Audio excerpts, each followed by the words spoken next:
NEET clear करके doctor बनेगा। यहाँ पर एक बहुत बड़ा घपला है, ये झूठ है, झूठा एलिगेशन लगाया जा रहा है हमारे ऊपर। बट जब कुछ बच्चों ने फॉल्ट देखा रिजल्ट में, एग्जामिनेशन का जिम्मा अपने इसको central board of secondary education के द्वारा 2013 में इंट्रोड्यूस किया गया था। केस करने लगे, पेपर लीक हुआ था।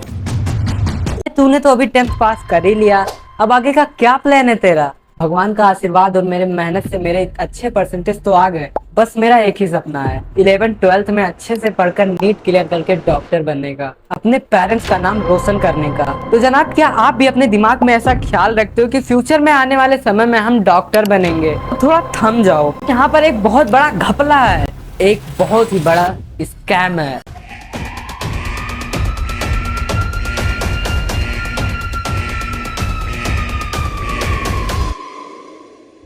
हजारों स्टूडेंट सड़कों पर प्रोटेस्ट कर रहे हैं, मांग कर रहे हैं नीट के री एग्जामिनेशन की। आखिर क्या है ये नीट स्कैम 2024 जो कि इस समय सारे सोशल मीडिया प्लेटफॉर्म पर ट्रेंडिंग में चल रहा है? आइए समझते हैं आज के इस वीडियो में।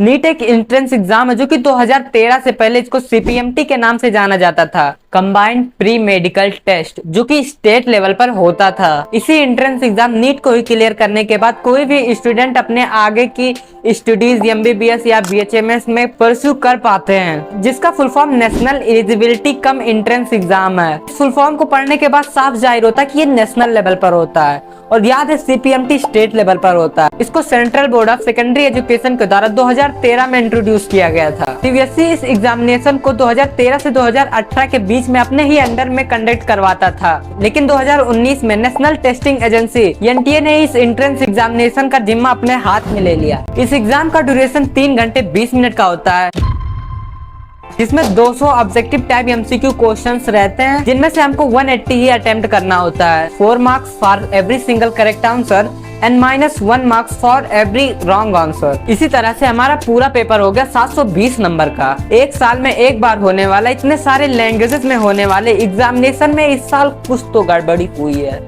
चलो ठीक है, हुई तो हुई, मगर इतने भी स्पष्टता के साथ नहीं होनी चाहिए थी। 23,33,297 स्टूडेंट इस बार नीट के एग्जामिनेशन में बैठे, जो कि पिछले कुछ सालों के कंपैरिजन में इंक्रीज होता जा रहा है। जी हाँ जनाब, हर साल की तरह इस साल भी यूं ही एग्जाम का सेशन चल ही रहा था। कहीं पर बोर्ड्स, कहीं पे नीट, कहीं पे जेई, कहीं पे जेई एडवांस और भी बहुत सारे। फरवरी के महीने में नीट रजिस्ट्रेशन का फॉर्म आया। 23,33,297 बच्चों ने रजिस्ट्रेशन भी किया। जनरल वालों ने 1700 दिए, ओबीसी 1600, एससी एसटी 1000। चलो कोई ना। 1 से 5 मई के बीच में एडमिट कार्ड भी आ गए, और 5 मई दोपहर 2 बजे से बच्चों ने अपना पेपर भी देना स्टार्ट कर दिया था। फिर इन सभी प्रोसेस के बाद आता है नंबर रिजल्ट का। ऑफिशियल्स ने इस रिजल्ट की डेट को 14 जून को डिसाइड किया हुआ था, मगर जब 4 जून को पूरा देश इलेक्शंस के रिजल्ट्स में बिजी था, तभी उड़ती उड़ती खबर आती है कि भैया आज ही, हाँ आज ही नीट का रिजल्ट निकलेगा। चलो रिजल्ट निकलना तो ठीक है, बट जब कुछ बच्चों ने फॉल्ट देखा रिजल्ट्स में, तो वे लोग री एग्जामिनेशन की मांग करने लगे, एनटीए पर केस करने लगे, क्योंकि उनका कहना था कि पेपर लीक हुआ था, फ्रॉड किया गया हमारे साथ इस एग्जामिनेशन में।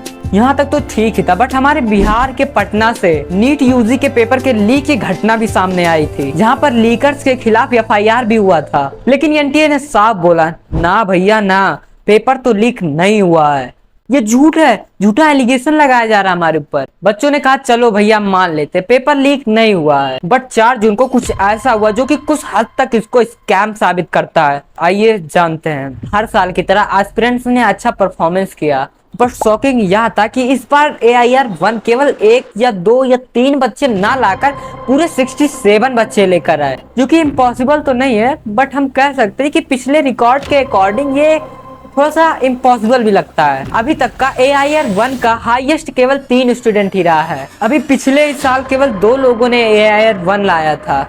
तो भैया ये कैसे हो सकता है? ऐसा क्या जादू हो गया जो 2, 3, 4, 5 की जगह सीधा 67 लोग AIR-1 ले आए?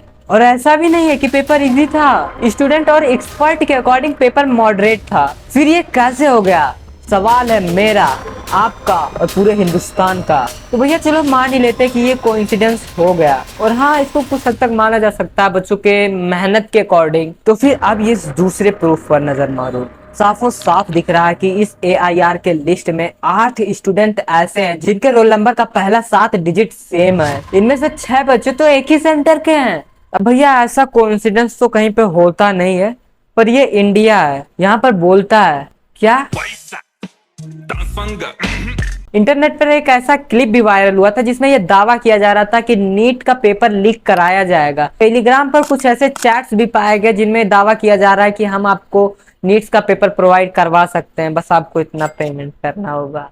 अब इन सबसे हटकर AIR 68 और 69 पे नजर मारो तो इनके 718 719 मार्क्स आए हैं, जो कि नेक्स्ट टू इम्पॉसिबल है if negative marking is happening. देखिए, शुरू में ही बताया हूं कि कुल पेपर में 180 क्वेश्चंस को अटेम्प्ट करने होते हैं। अगर इनमें से हम सभी क्वेश्चंस को करेक्ट करते हैं तो हमको 720 मार्क्स फुल मिलेगा। और अगर एक क्वेश्चन ही हम विदाउट नेगेटिव मार्किंग से ही अगर एक क्वेश्चन गलत हो जाता है तो हमारा 716 नंबर हो जाता है। तो भैया ये 718 719 तो वैसे इम्पॉसिबल हो गए। जब इस ट्रेंड पर बवाल होने लगा तब एनटीए ने अपने एक्स यानी कि ट्विटर हैंडल पर ये पोस्ट किया कि ये जो मार्क्स बच्चों को दिए गए हैं ये किसी कारणवश बच्चों के एग्जाम टाइम में देरी होने के कारण बच्चों को ग्रेस मार्क्स दिए गए हैं, इसीलिए 718 719 पॉसिबल हो पाया है। तो अगर मैं अपने लॉजिक से कहूँ तो यार मुझे पेपर देने की जरूरत ही नहीं है। मैं सेंटर वाले से संपर्क कर लूंगा कि भैया आप मुझे इतना मिनट लेट पेपर दीजिएगा और मेरा ग्रेस मार्क्स मुझको दे दीजिएगा,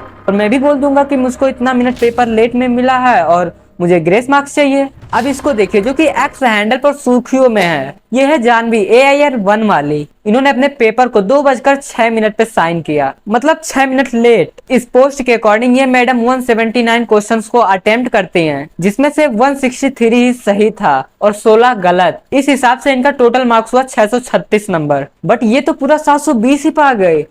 कहीं 720 में 420 ही तो ना है। यह 6 मिनट के इतने सारे ग्रेस मार्क्स कौन देता है। हमारे इसी सिस्टम के चलते हमारे हार्ड वर्कर स्टूडेंट जो कि मिडिल क्लास या फिर पुअर सेक्शन से बिलोंग करते हैं, जो कि सोचते हैं कि अगर मैं भविष्य में डॉक्टर बन गया तो मैं भले ही बॉर्डर पर जाकर अपनी देश की रक्षा तो नहीं कर सकता, पर हाँ अपने देशवासियों की रक्षा तो जरूर कर सकता हूँ एक डॉक्टर के माध्यम से। साथ ही साथ अपने फैमिली के कंडीशंस को भी सुधारूंगा।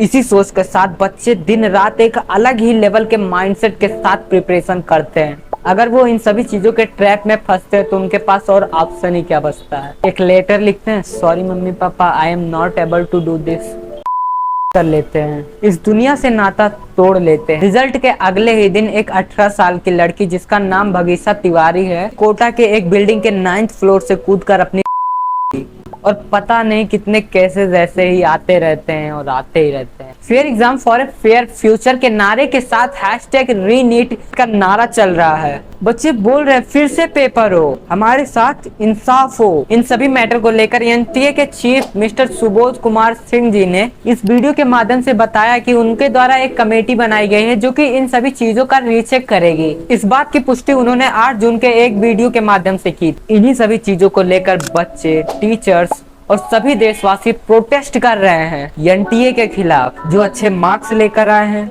वो भी, जिनको इस फील्ड से कोई लेना ही नहीं है वो भी, और जो एबल थे इस एग्जामिनेशन को पास करने के लिए बट इस करप्शन के चलते नहीं हो पाए वो भी। मैं भी, आप भी, हम सब भी मिलकर आवाज उठाएंगे, अपने सभी साथियों को इंसाफ जरूर दिलवाएंगे, इंसाफ जरूर दिलवाएंगे। हमारे इन्हीं सभी प्रयासों के बदौलत सुप्रीम कोर्ट ने अपना फैसला दिया और कहा कि जितने भी बच्चों को ग्रेस मार्क्स दिए गए हैं उन सबका दोबारा से पेपर होगा, जिससे 1563 स्टूडेंट का दोबारा से पेपर होगा। और सुप्रीम ने ये भी ऑर्डर दिए हैं कि अभी हम पेपर लीक के जो समस्या है उस पर अभी आगे फैसला सुनाएंगे। You can read this complete page from going to the my WhatsApp channel. जय हिंद।